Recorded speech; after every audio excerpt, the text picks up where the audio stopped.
বাবা দেখো আমাদের ওই চাকরটাকে। দাঁড়া দেখছি। এই মজুরি নিয়ে যাও। এই নে।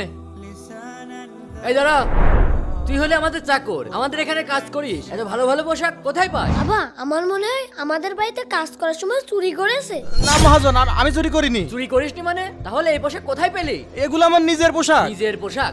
এই চেক কর তো, পকেটে টাকা ফাকা আছে নাকি? হ্যাঁ হ্যাঁ। আরে আরে কি করছেন? না এই দাঁড়াও তোমরা। এই তুই কে রে?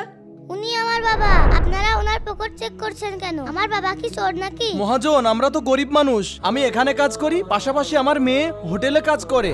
আর আমি হোটেলে কাজ করে আমার বাবার জামা কাপড় কিনে দিয়েছি। কি? আমি তোমাকে সন্দেহ করছিলাম। ভাই তুমি আমাকে মাফ করে দাও।